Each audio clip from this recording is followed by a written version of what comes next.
Yes guys, welcome back to another Fantasy Football Fix YouTube video. My name is FPL Nacho and in today's video we are looking at the top transfers going into game week 7. With a lot of managers selling some premium midfielders to get to Cole Palmer, we need to discuss exactly what you should be doing with your team. So as always, if you look forward to today's video, make sure you do drop a like and of course smash that subscribe button. Without further ado, let's crack on with today's video.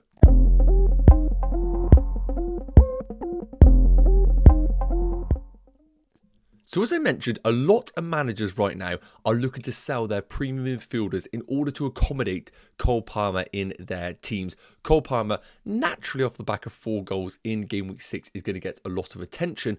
And at 44% ownership, that most likely will get close to 50 by the time we get to the game week 7 deadline.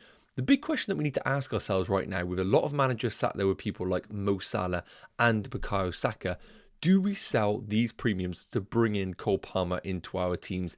That's exactly what we need to decide, because a lot of managers are doing that this game week. Both Mo Salah and Bukayo Saka are in the top 7 most sold players going into game week 7, which is quite surprising considering the start of the season both of those players have had. So we're going to take a look at the underlying numbers right now and the fixtures to hopefully come to some sort of conclusion right now. So in terms of Mo Salah, we know that he is Mr. Consistent, another double-digit return in game week 6, even though it wasn't vintage Mo Salah.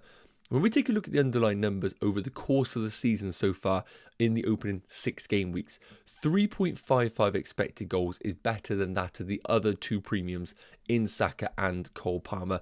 Mo Salah is just going to continue to be a goal-scoring threat in this Liverpool team, especially the way that Arne Slot is setting up this team. And with 3.55 expected goals, I think that is going to be consistently progressing as we get through the upcoming game weeks. 2.18 expected assists as well. Again, not at the same level as that of Bukayo Saka and Cole Palmer, but still showing what a well-rounded FPL asset he is. He really is one of the few players that has true goal scoring potential, but also that creative flair where points can come at any opportunity for him, and of course being the penalty taker. And in terms of big chances, also leading the way on 7. So when you look at these numbers right now, it is really surprising that managers are looking to potentially move away from Mo Salah to Cole Palmer.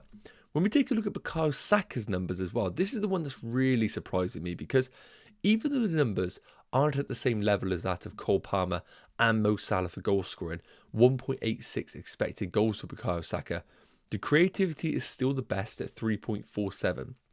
But as you can see with the common trend here, Saka isn't getting the goal scoring opportunities that both Salah and Palmer have been getting in those first 6 game weeks. So I think naturally, because Saka isn't having those huge monster hauls that both Salah and Cole Palmer have experienced in the opening 6 game weeks, I think managers are looking at Saka quite easily and saying to themselves, this is a guy that we can get rid of because we don't know exactly where the goals are coming from in this Arsenal team.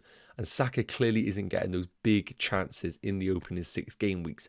But what we do need to cast our eyes to for both Salah and Saka are the upcoming fixtures. Now, in terms of Bukayo Saka right now, because this is the one that I truly don't believe managers should be selling for Cole Palmer, Southampton at home in game week 7 is basically as good as it gets. Not only is Saka a great option, but also a captaincy option for your FPL teams. So selling Saka this game week to me just feels like points chasing to bring in someone like Cole Palmer, who is at home against Nottingham Forest. Could Cole Palmer do well? 100%, because the numbers are fantastic. He is great for both XG and expected assists, and he's picked up 6 big chances along the way, and of course is basically on par with Mo Salah for expected FPL points. But would I be selling Bukayo Saka at home against Southampton instead of Palmer at home against Forest? Absolutely not. I really do advise managers, if they are having Bukayo Saka doubts, keep him for this game week, because I really think this is the optimal fixture for the Arsenal midfielder. Now, I think it's slightly a different story for Mo Salah. I actually think I would keep him this week if I had him. I wouldn't sell either of the two to bring in Cole Palmer. Main reason being is we know Mo Salah's minutes are going to be absolutely locked in, the same as the other 2 assets here. But the numbers are going to continue to be great with Mo Salah. I truly do believe that. The only thing I will say with Mo Salah is the fixtures start to get a little bit tougher, with Chelsea at home and Arsenal away. So if you were selling Mo Salah to go to Cole Palmer, to then allow yourself another transfer with the money in the bank, then I think that is a good move. but only if you have an intention of using the additional cash to improve the rest of your squad. In terms of Cole Palmer as a general asset, there's no doubting he's a phenomenal pick, and right now I can't knock anybody that's bringing him in, but I really wouldn't do it at the expense of Bukayo Saka. And when we take a look at the upcoming fixtures for Cole Palmer, Forest at home, who have been good defensively, then Liverpool, Newcastle, Man United, then Man City, I don't really love the long-term fixtures for Cole Palmer. I get it on a wildcard, but I wouldn't be selling really either of these two premiums for Cole Palmer. Let me know your thoughts in the comments. I know a lot of managers have brought him into their Game Week 7 teams. Next up, we need to take a look at some budget midfielders that are really catching the attention right now. So all three of these budget midfielders are going to come from the same team at Spurs. And a quick reminder that Spurs have actually been one of the best attacking teams in the league right now. They lead the way for expected goals. And under Ange, even though we don't know exactly what the Spurs result is going to be, we know as long as all the players are available for selection, we are getting an attacking Spurs team. And when you're looking at cheap midfielders, that's exactly where you want to buy these assets from. So the three players that we're going to look at right now, and I think there's only three, is going to be Kulusevski, Brennan Johnson and Maddison. Son is kind of in his own bracket right now in the likes of Palmer, Saka and, of course, Mo Salah. So I'm not going to compare him to these three assets here. I think he is a good option. But I think these three here are going to offer equally good FPL value. Now, of course, Kulusevski the cheaper at 6.2, Maddison at the top bracket at 7.5, and Johnson in between at 6.4 million. The first question we need to ask ourselves is James Maddison clearly the best option? Because when we're spending over $1 million more for an asset playing in the same team, it really needs to be clear that that player is much better than the cheaper alternatives. So first up, let's take a look at James Maddison, who is definitely in a better bit of form than what we saw last season at the back end. 1.95 expected goals over the course of the season is decent, and 1.89 expected assists. For me, when I consider James Maddison, I really do feel like he's one of those assets where he's never going to be top of the tree for expected goals or expected assists, but he's always going to be above average in both departments. And what that means is that he's always got different avenues to points. While he won't be on penalties, and that is a big factor, of course, he always has different routes. He can score goals, he can create goals, and I think his minutes are pretty locked in this Spurs team now. So based on those numbers, I think he's brilliant at 7.5 million. His problem is that he has two options that are putting up good numbers. Now, Brennan Johnson is the complete opposite. 2.35 expected goals, 0.35 expected assists. He basically is creating nothing in this Spurs team, but is very much being a goal scorer in this Spurs team. And 18 shots and 18 of those being in the box are ridiculous numbers. And again, could Maddison continually outscore Brennan Johnson? I think he could, because he has different routes to points. But at 6.4 million and being the goal scorer in this Spurs team, I think that's really difficult to pass up on an opportunity like that. So I think based on these numbers, Brennan Johnson is actually a better pick than that of James Maddison right now. I think Maddison will outscore Johnson, but for the additional million, I just do not think it is worth it right now. So finally, the last decision is Kulusevski or Brennan Johnson. Both pretty much the same price, 6.2, 6.4. You can see Kulusevski's numbers at XG 1.11, basically half that of Brennan Johnson, so that's not ideal. And in terms of creativity, that is where Kulusevski comes into his own at 1.65 expected assists. The big caveat that we need to say about Kulusevski is that the data is a little bit skewed. Part of it has been on the wing, part of it playing in a number 10 role, and recently has moved into that number 10 position. So we might see actually an improvement in these underlying numbers right now for Kulusevski if he continues in this role. But as of right now, with the fixtures coming up, Brighton, West Ham, Palace, Aston Villa, I do think that actually investing in Spurs is a good time to do so right now.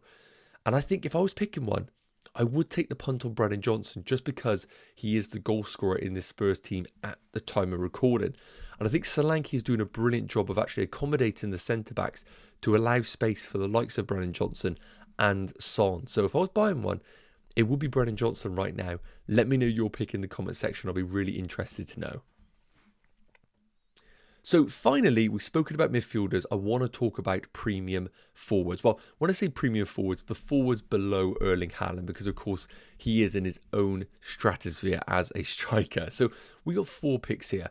Dominic Solanke at the cheapest, Nicholas Jackson, Kai Havertz, and at the top bracket, Ollie Watkins. And we do need to note that he is quite considerably more expensive at 9.1 million than that of Kai Havertz and the cheaper option of Dominic Solanke. So that needs to come into our thought process when we are considering the options. Now, the reason why I've put these forwards up here is because I really think it is the season of the forwards. Whereas in previous years, we have had Erling Haaland, maybe Ollie Watkins, and that is it. I think we've actually got fantastic options this year. And maybe going for multiple mid-price forwards or at this bracket is actually the route to go for. So we need to understand exactly which one we should have in our teams longer term. So I've put the stats here based on per 90 minutes because Dominic Solanke has been out injured.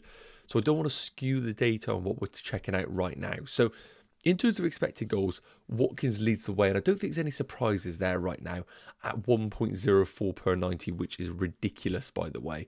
Solanke next best at 0.93, but again, much more of a smaller sample size for him. Then we got Nicholas Jackson at 0.83 per 90 and Havertz at 0.67. So Watkins leading the way, but Solanke's numbers, being the cheapest but second best, really is quite eye-catching when we are looking at FPL options as forwards. In terms of shots per 90, interestingly, Nicholas Jackson leading the way at 3.62, but I think that reflects the team that Chelsea have right now. Lots of shots in this team, plenty of attacking potential. Whereas on the flip side, Ollie Watkins, even though he has the highest XG, the lowest shots per 90 at 2.83. And when we look at Aston Villa as a team, they haven't actually been the best attacking outfit this year. The numbers are showing that, and also the shot volume for the team is showing that. So very much a case of Watkins getting less shots, but he is very much the one that is getting the big chances in that Aston Villa team. And as long as he plays every single minute, even though the shots aren't at the same level as Nicholas Jackson, I think we always do fancy Ollie Watkins in those situations. So shots-wise, Solanke and Nicholas Jackson leading the way. In terms of big chances, as I mentioned, Watkins at 2.02, but interestingly, Solanke next best at 2.01. Very hard right now to resist Solanke based on the numbers, because of his price point is 7.6 million, allowing us to spread the money elsewhere in the squads. I really do think Dominic Solanke, based on these numbers, is the real standout pick. Now, when we take a look at the fixtures coming up, we spoke about the Spurs midfielders offering great value, and I do think the fixtures are turning for the better for Spurs. As we mentioned, Brighton, West Ham, Palace and Aston Villa.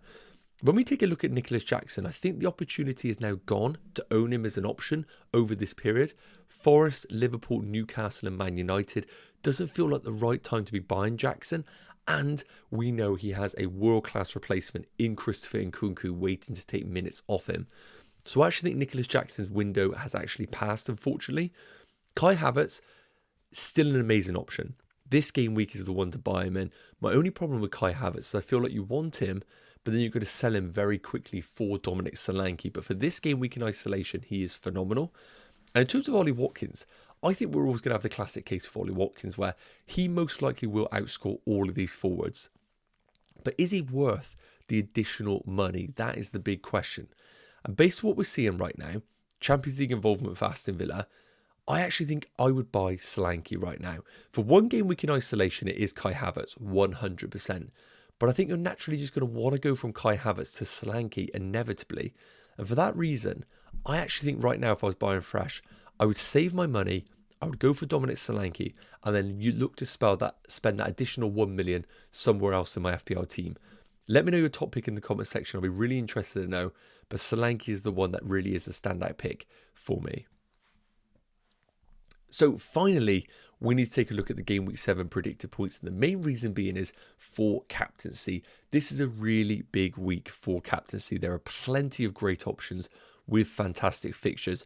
Man City at home against Fulham, Arsenal at home against Southampton, the two standout picks. But of course, Chelsea's Cole Palmer at home against Nottingham Forest as well. So we have a ton of brilliant options for our teams. When we take a look at the predicted points right now, Haaland leading the way at 8.3 million against Fulham. I know he blanked in game week 6, but we only have to look at the first 5 game weeks to remember that Erling Haaland is a monster. And everything flows through him in that Man City team. And I think the same narrative comes to it. If Man City win big, Haaland goes big. I think that is just the way it plans out in this Man City team. Whereas Arsenal, for example, you can see it here. Saka at 7.8 predicted points, Havertz at 7.1. We don't know exactly where the points are going to come from in this Arsenal team. So you could easily put the captaincy on Bukayo Saka, and I think he's a phenomenal option this week because I think Arsenal get a clean sheet. That's an additional point. And I think he scores, which is an additional point for him. So if he does get a goal and assist, Haaland basically has to get a brace just to match what Bukayo Saka will be doing.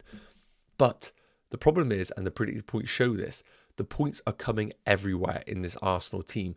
Whereas Man City is basically Erling Haaland on his own and then nobody else. And for that reason, I do think captaincy on Haaland is the right choice in Game Week 7. But I absolutely think you could put it on another player if you want to. Palmer at 6.7 predicted points, fantastic. And Mbeumo at 6.2. And then we have the others, Mo Salah at 6, Watkins at 5.7 points. So all in all, I do think Haaland is still the standout Game Week 7 captain, but I think there are fantastic alternatives if you want to go out there. Please do let me know your captaincy pick in the comment section. I'll be really, really interested to know. So as always, thank you so much for tuning in to today's video. If it did provide value, please do drop a like and of course what your transfer plans are. Have an amazing day. Make sure you do smash that subscribe button and I will see you in next one. Take care. Cheers.